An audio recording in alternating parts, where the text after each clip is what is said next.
아멘. 하나님의 은혜와 평강이 오늘도 여러분들의 삶 속에 충만하시기를 바랍니다. 어떤 청년이 소원을 들어주는 요술항아리 하나를 발견했어요. 뭐 문제를 넣는지 어쨌는지는 모르겠지만 갑자기 그 항아리에서 요정이 나와가지고 그 청년에게 묻습니다. 주인님, 어떤 선물을 받길 원하십니까? 지금 여러분도 좀 생각하고 계시는 거죠?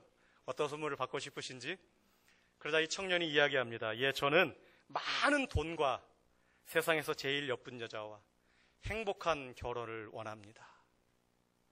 이 요정이 능력이 조금 부족했는지 고개를 좀 갸우뚱거리면서 난감한 표정을 지어요.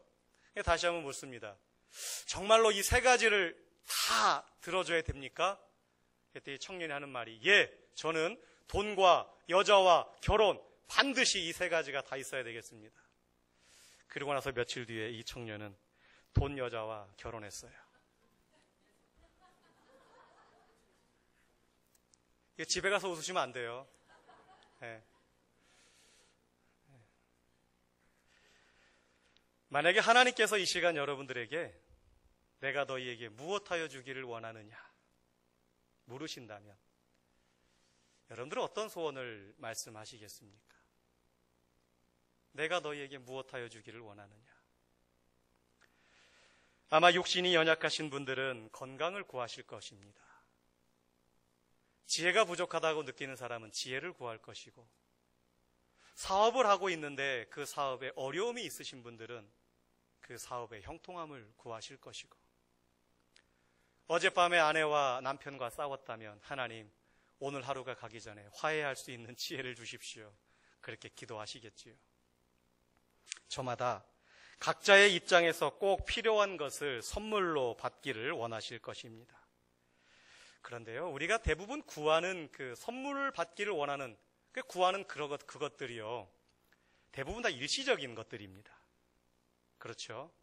순간적인 것들이에요.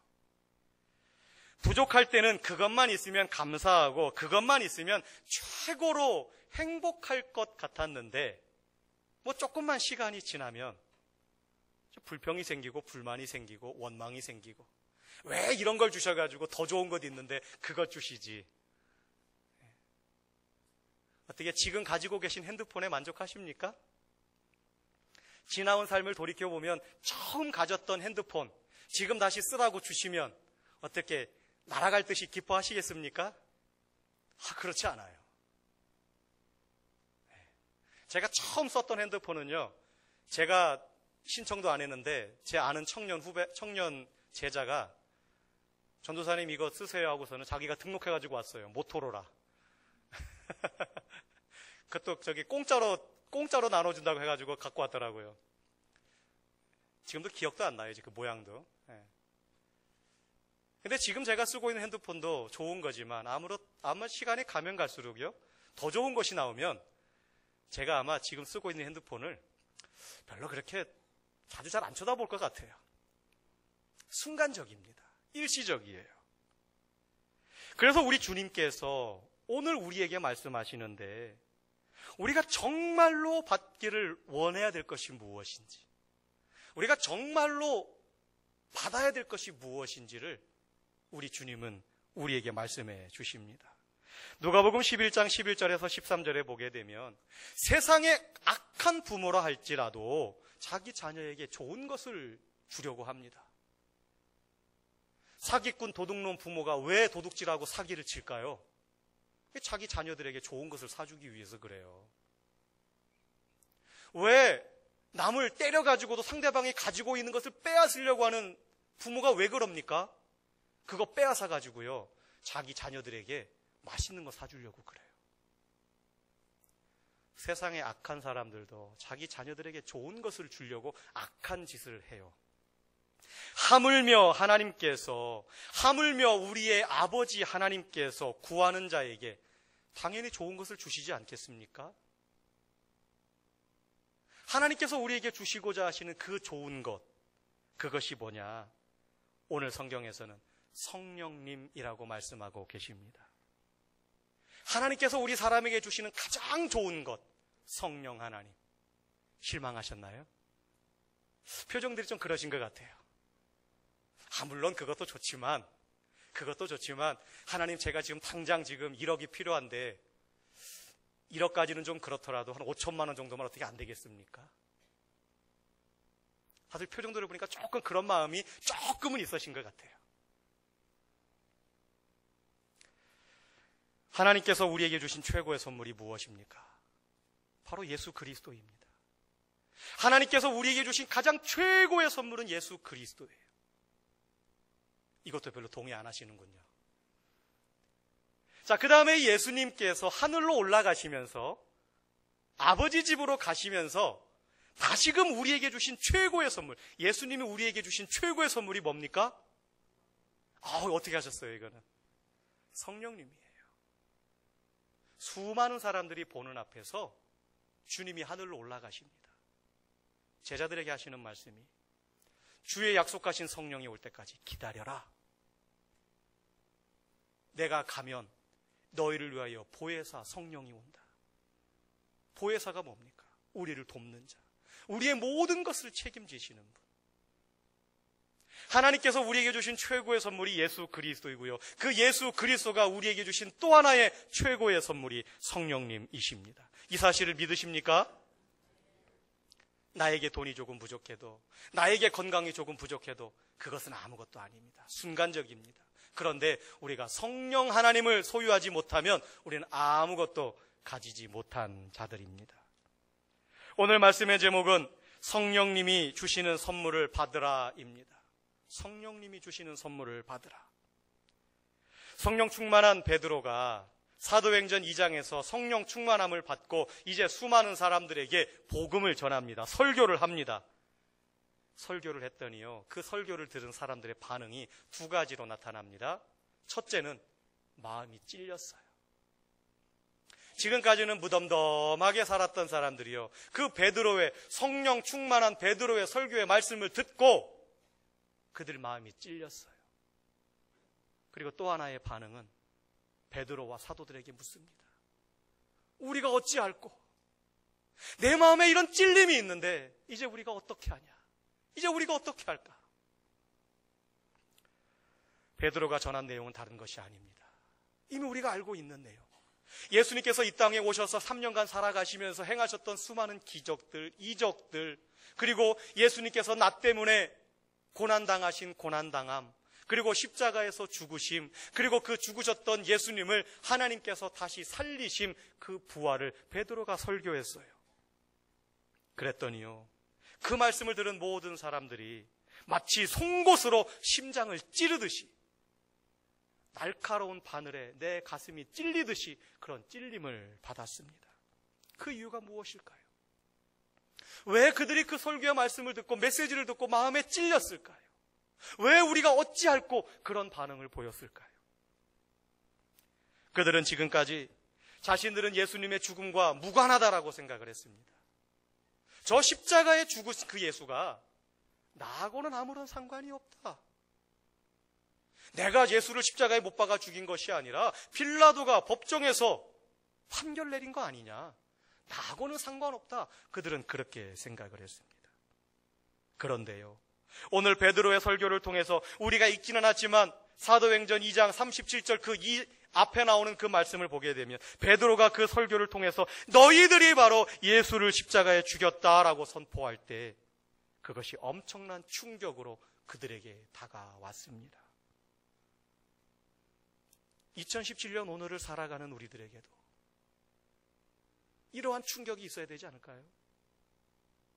예수님의 십자가의 죽음과 여러분들이 무관하십니까?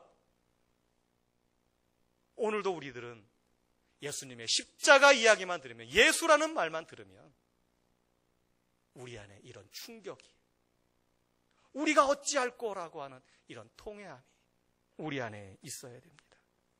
그런데 혹시 우리는 우리의 신앙생활하는 가운데 성령님을 무시하거나 아니면 소홀히 여기고 살아가지는 않습니까? 우리가 회개하고 예수를 주로 고백하면 죄의 용서를 받습니다.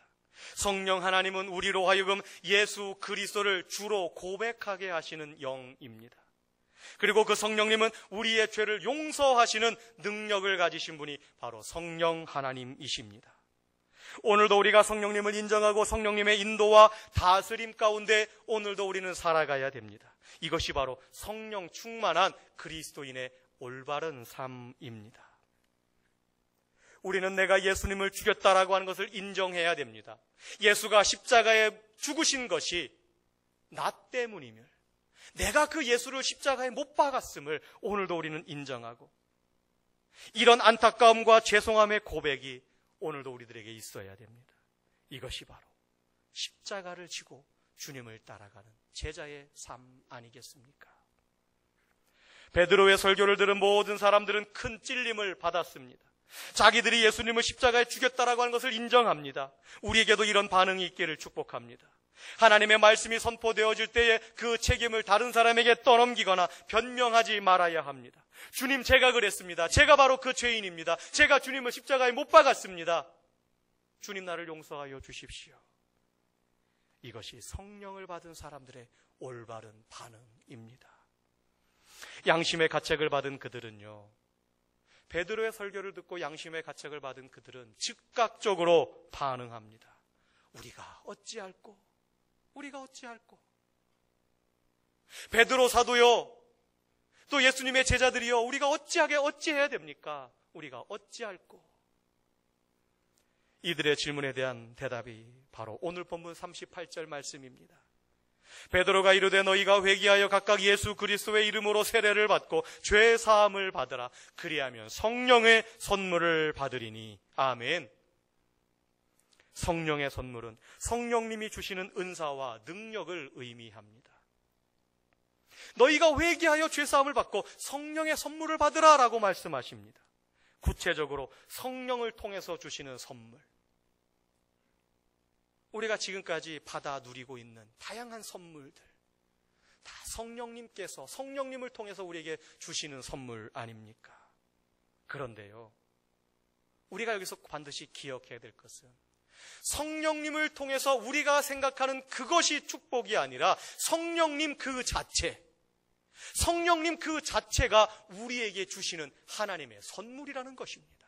오늘 말씀에 보니까요, 성령의 선물을 받으라, 이 말씀은 원래 본문 원뜻을 보면은요, 성령을 선물로 받으라, 성령을 선물로 받으라라고 번역할 수 있는 단어입니다. 최고의 선물인 성령님, 우리 인생 가운데 최고의 선물인 이 성령님을 받기 위해 우리가 무엇을 해야 할까요? 우리가 이제 어떻게 해야 됩니까? 베드로가 우리에게 제시하신 것은 회개하라입니다. 회개하라.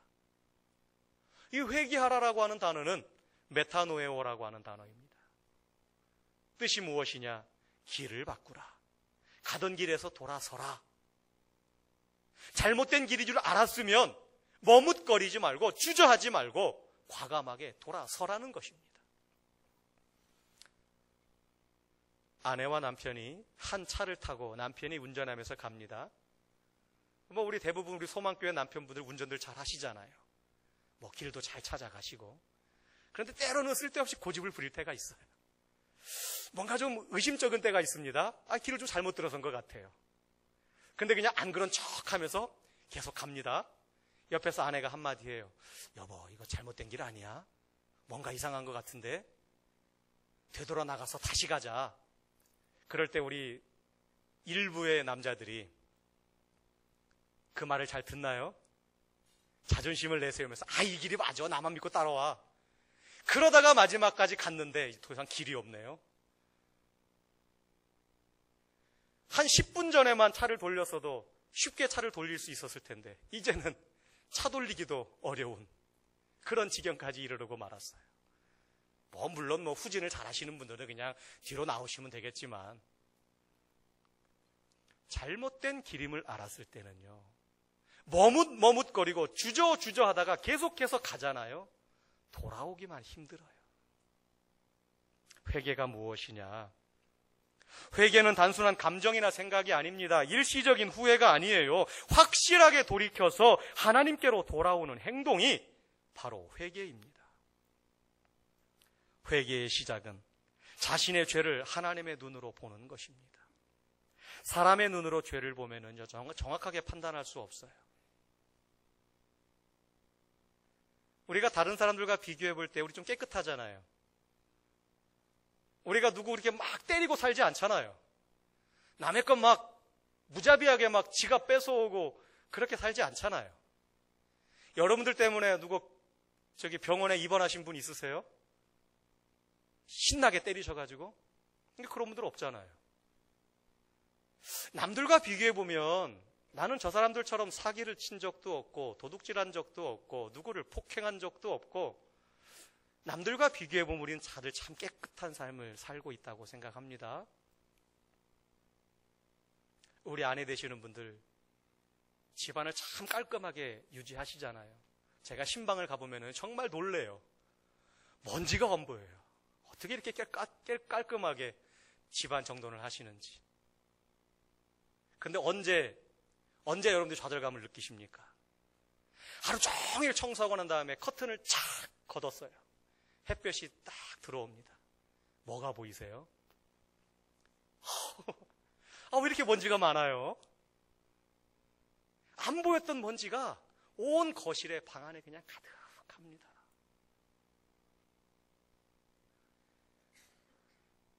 우리가 하나님의 기준으로 보면은요, 우리는 너무너무나 무서운 죄인들입니다. 실내 공기가 아무리 깨끗하게 보여도 창문 틈으로 들어오는 한 줄기 빛 앞에는요, 모든 것이 적나라하게 보이게 됩니다.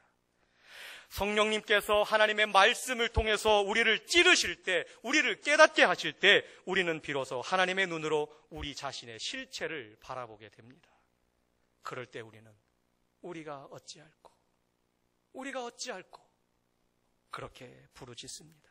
이것이 바로 회개의 시작입니다. 하나님의 말씀에 비추어서 나의 삶을 돌아보는 것. 진정한 구원은 회개로부터 시작을 합니다. 회개가 없는 구원은 없습니다. 회개함이 없는 성령님의 임재도 없습니다. 회개함이 시작입니다. 하나님 앞에서 회개하고 하나님 앞에 나아가야 됩니다. 그런데 일부의 사람들 중에요, 하나님 앞에 회개까지는 합니다. 그런데 그 다음에 그 죄를 자기가 책임지려고 해요. 자기가 해결하려고 합니다. 그 사람이 누구냐? 바로 가룟 유다 아닙니까? 가룟 유다가 예수님을 은 30에 팔았잖아요. 그러고 나서 죄책감에 시달립니다. 내가 한 행동이 옳지 못했구나. 자기 자신을 자책하고 비하하고 못 견뎌 합니다. 죄인임을 깨달았어요. 그리고 나서 그가 취한 행동이 뭡니까? 자기가 지은 잘못을 자기가 어찌 해보려고 합니다. 그리고 택한 길이 스스로 목숨을 끊었습니다. 이 세상에 어떤 사람도 자신의 죄를 스스로 책임질 수 있는 사람은 아무도 없습니다. 자신의 죄에 대해서 아무리 산속에서 돌을 닦고 참선을 행한다 하더라도 결코 해결되지 않습니다. 회개가 무엇입니까? 회개란 도저히 하나님 앞에 얼굴 들지 못한, 면목이 없지만 자신의 잘못을 철저하게 뉘우치고 하나님께로 돌아오는 것입니다. 하나님께로 돌아가는 것입니다. 회개의 결론은 하나님께 돌아가는 것입니다. 나는 죄인입니다. 깨달았으면 내가 어떻게 해보려고가 아니라 그 모습 그대로 주님께로 나아가는 것입니다. 사도행전 2장에서 성령 충만한 베드로가 수많은 사람들이 모여있는 곳에서 설교를 합니다. 베드로의 마음이 어떠했을까요?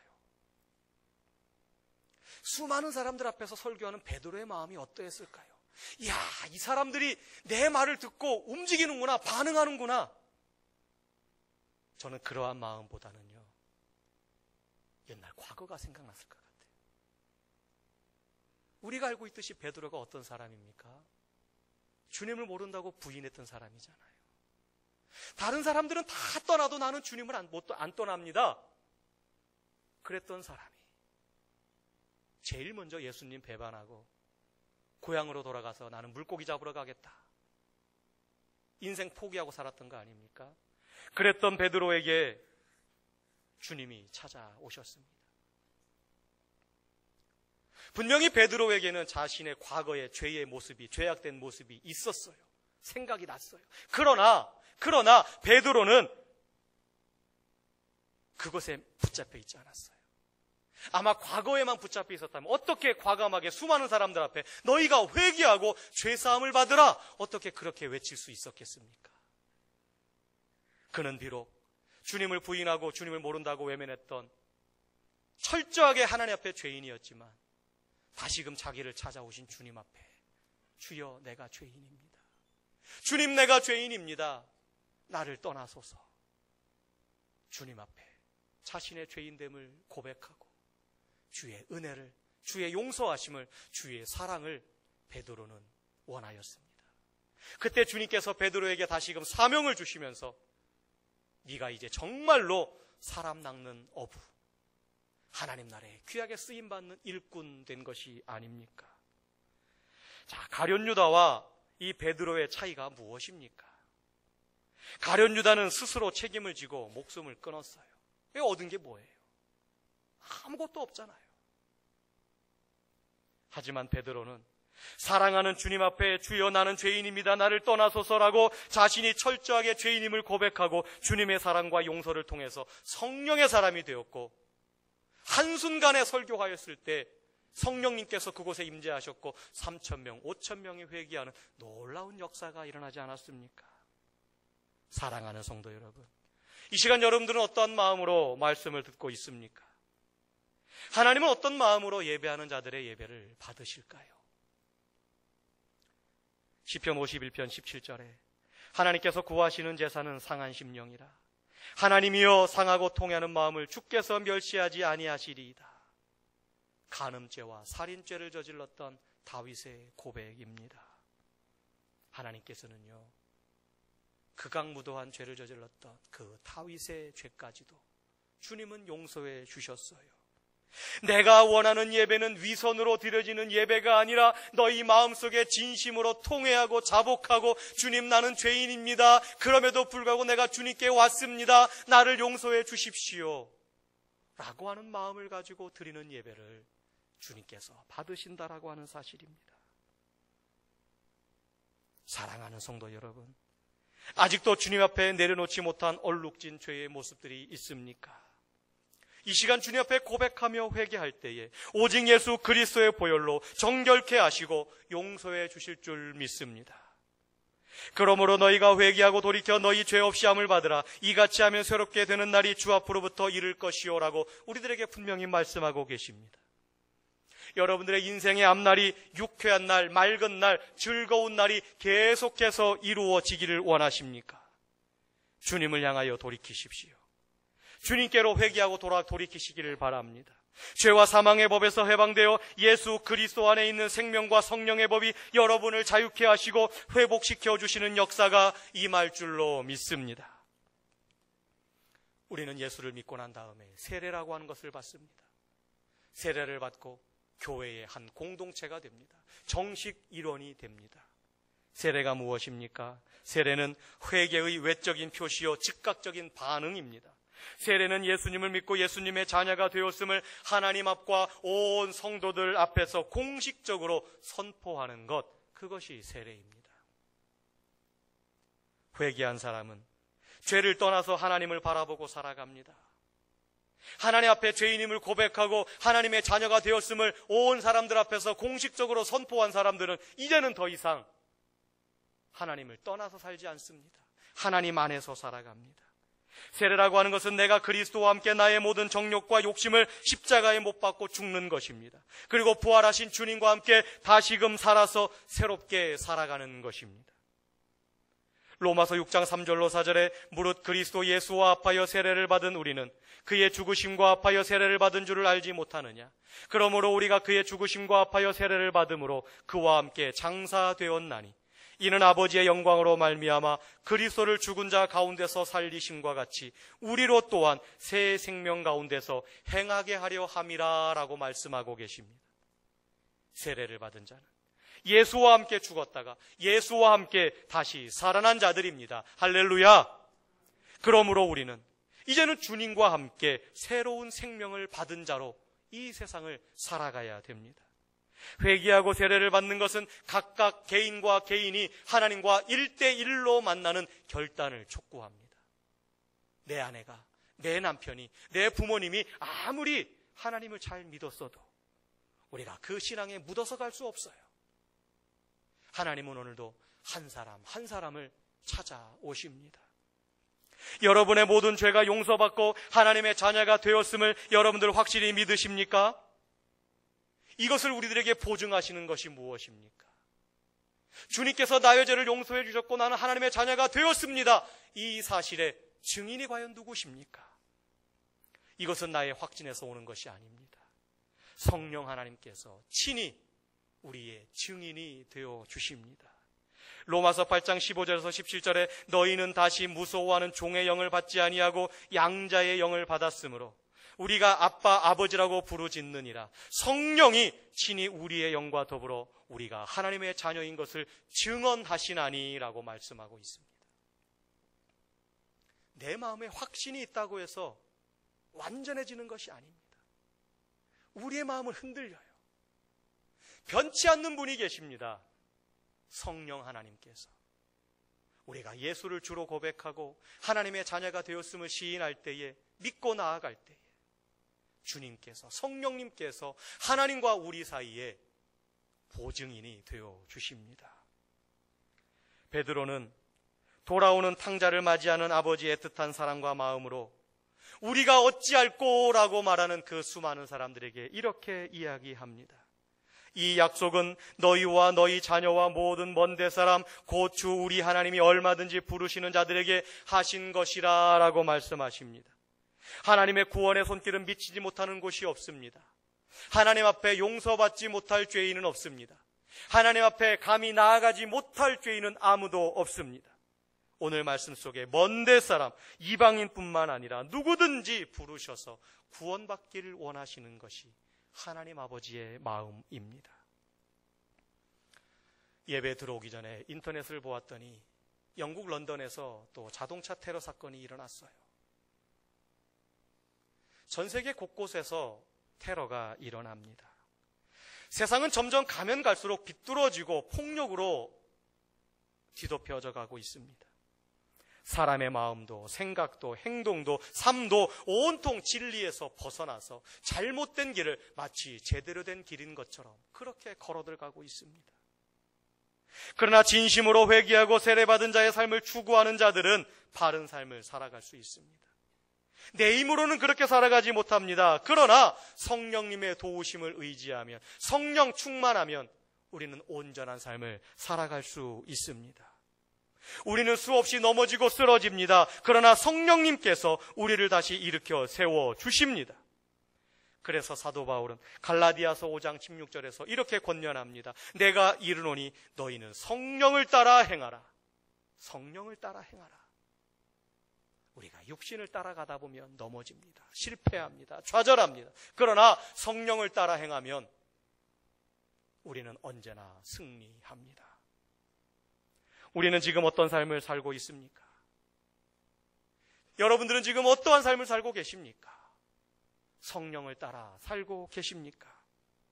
우리들은 이미 회개하고 세례를 받고 죄 사함을 받은 자들입니다. 성령님을 선물로 이미 받은 자들입니다. 하나님께서 우리에게 주신 최고의 선물을 이미 받았다면 이제 우리의 남은 생애가 어떠한 삶을 살아야 되겠습니까?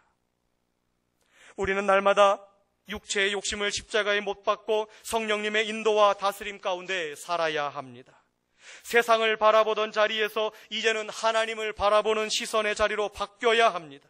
날마다 자신의 의에 대하여 죽고 주님과 함께 새롭게 살아나야 합니다. 바로 그때 우리 안에 내주하시는 성령님께서 저와 여러분을 새롭게 하십니다.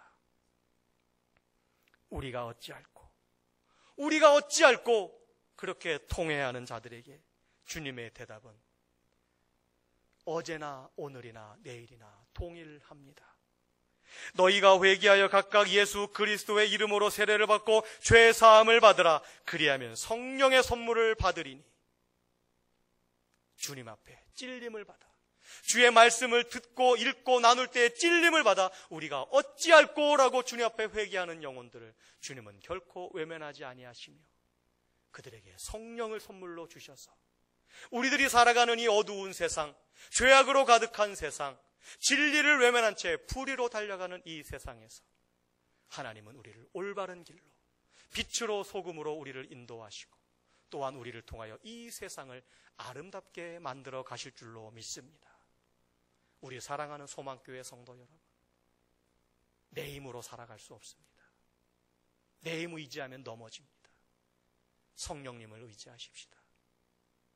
성령 하나님을 의지하고 그분이 나를 다스려서 내가 그분께 붙잡혀져서 오직 주님 나라의 주님의 귀한 일꾼으로 쓰임받는 저와 여러분들 되시기를 주의 이름으로 축원합니다.